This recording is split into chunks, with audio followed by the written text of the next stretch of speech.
Well, Brooke, Mr. Trump is among a group of lawmakers who are facing criticism this week for their response and rhetoric to the ongoing crisis at the southern border. And Texas Governor Greg Abbott approved new powers allowing police to arrest migrants who cross illegally and leave their fate up to local judges. Some who do make it across are transferred to other cities. Michelle Gallardo shows us how that's impacting Chicago.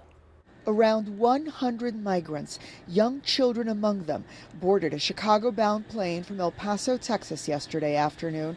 The flight was registered to the Texas Department of Emergency Management, but it wasn't until it landed shortly after 7 p.m.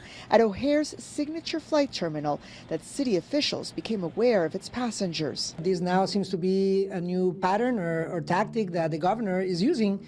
And I think it's time, I think for the Attorney General to look into this more closely.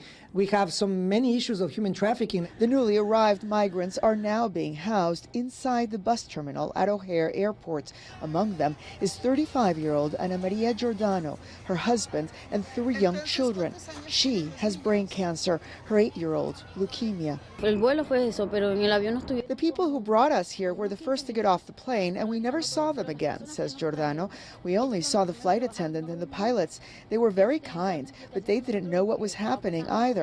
According to the mayor's office, CPD was called shortly after the plane landed, saying that 2 unidentified individuals who flew with the plane reportedly fled Signature Flight and left the scene in an Uber prior to the arrival of police.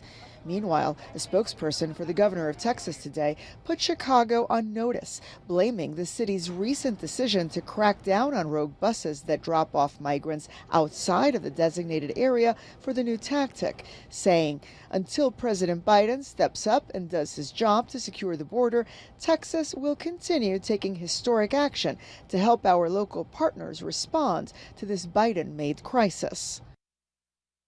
Lawmakers are divided on how to address and fund the situation at the border. We won't see a final decision until after the holidays when legislators reconvene.